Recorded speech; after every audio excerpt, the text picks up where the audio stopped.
Pernah ngerasa nggak sih pas belajar fisika, rasanya bisa ngerjain semua soal, nilainya bagus, tapi kok jauh di dalam hati kayak ada yang nggak klik, kayak nggak bener-bener dapet gitu esensinya.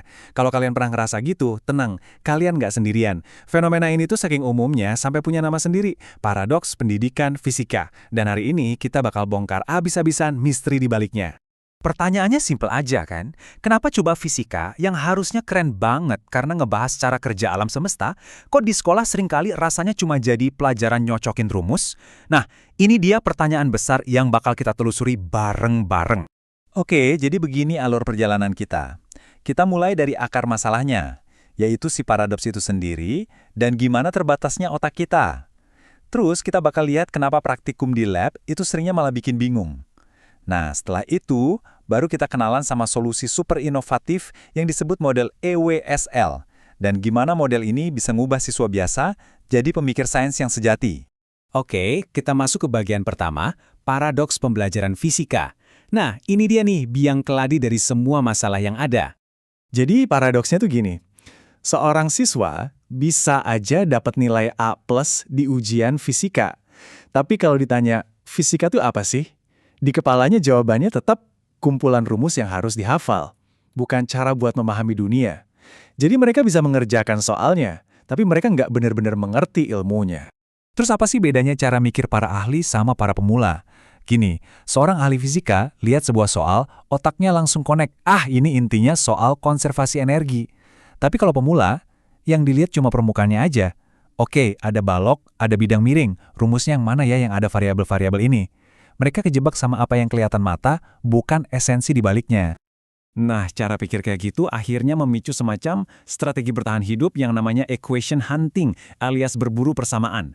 Siswa udah nggak peduli lagi sama konsepnya. Mereka cuma lihat angka di soal, cari rumus yang kelihatannya nyambung, masukin angkanya, terus berdoa jawabannya bener. Ini bukan sains, ini cuma main tebak-tebakan pakai rumus. Tapi, kenapa bisa gitu? Apa siswa-siswa ini emang malas mikir? Eits, tunggu dulu. Jawabannya lebih dalam dari itu, dan ada di dalam otak kita sendiri. Yuk, kita masuk ke bagian kedua, batas otak pelajar pemula. Ini poinnya penting banget ya. Belajar fisika itu nggak alami buat otak kita. Beda banget sama belajar ngomong bahasa ibu yang kayaknya otomatis aja gitu kan. Otak kita itu nggak dirancang lewat evolusi buat secara intuitif ngertiin konsep abstrak kayak interaksi vektor gaya. Makanya wajar banget kalau belajar fisika itu butuh usaha sadar yang luar biasa besar dan benar-benar nguras energi. Seberapa terbatas sih emangnya otak kita? Nah, penelitian dari seorang ahli bernama Cohen nunjukin angka yang, jujur aja, agak bikin kaget. Working memory atau memori kerja kita itu cuma bisa nanganin sekitar 4 potong informasi baru dalam satu waktu. Cuma 4 loh. Coba deh bayangin, disuruh mikirin masalah fisika yang rumit, tapi slot di otak kita cuma ada 4. Masalahnya makin parah karena di fisika semua konsep itu saling nyambung, nggak bisa dipisah-pisah. Istilah kerennya interaktivitas elemennya tinggi. Kamu nggak bisa ngomongin gaya kalau nggak ngerti massa sama percepatan kan? Nah, semua konsep ini harus dipikirin barengan dan boom, 4 slot di otak kita itu langsung penuh sesak. Inilah yang namanya cognitive overload atau kelebihan beban kognitif. Oke. Kalau belajar teorinya aja udah bisa bikin otak ngeheng, gimana dong sama praktikum yang katanya bisa bikin lebih ngerti?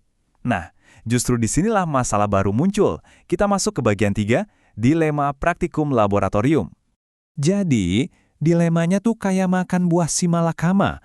Kalau kita pakai praktikum fisik di lab beneran, seringnya malah kena kebutaan teoretis. Kenapa? Karena siswa malah sibuk sama hal-hal teknis yang berisik, gesekan yang nggak pas, alatnya error, sampai lupa sama konsep fisika yang sebenarnya mau dipelajari.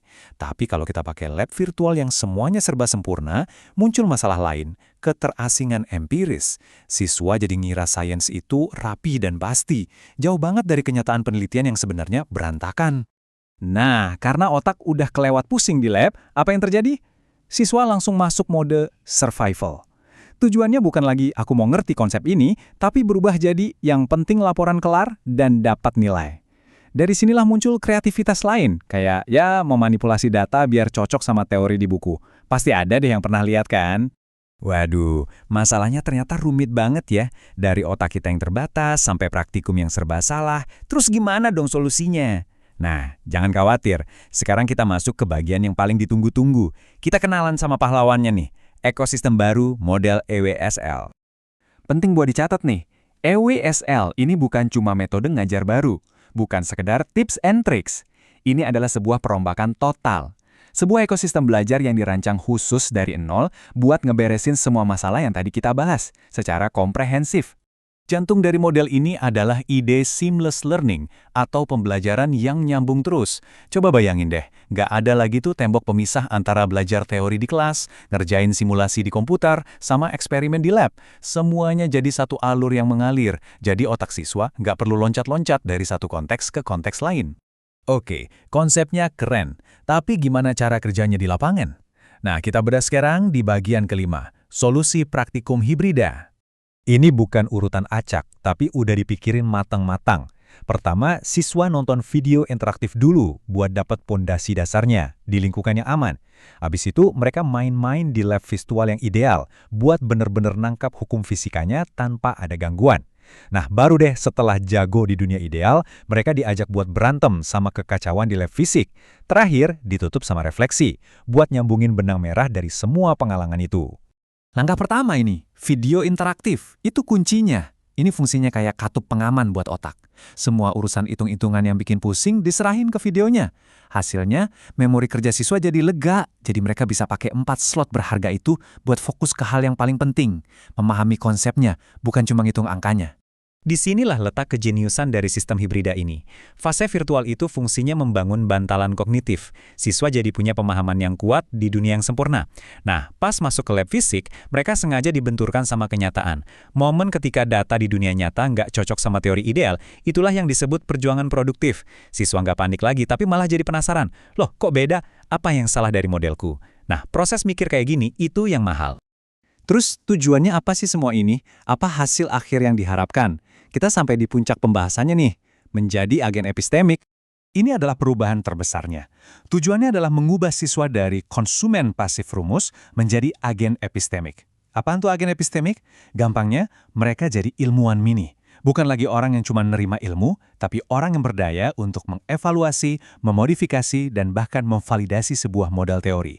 Mereka belajar caranya berpikir, bukan cuma caranya menghafal.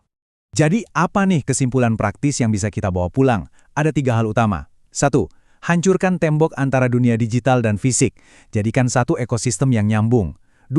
Ajarin secara gamblang bedanya bahasa matematika sama bahasa fisika.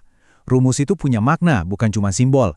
Dan 3, yang paling penting, balik urutan praktikumnya. Mulai dari virtual yang aman buat bangun pondasi, baru tantang mereka di lab fisik. Pada akhirnya, pembahasan ini bukan cuma soal fisika loh. Ini soal cara kita belajar dan mengajar secara umum. Pertanyaan besarnya jadi, gimana caranya kita bisa merancang sebuah sistem pembelajaran yang nggak bikin anak-anak jadi korban dari kerumitan, tapi justru melatih mereka jadi pejuang yang tangguh dan siap menghadapi kompleksitas apapun. Nah, ini jadi pemikiran buat kita semua.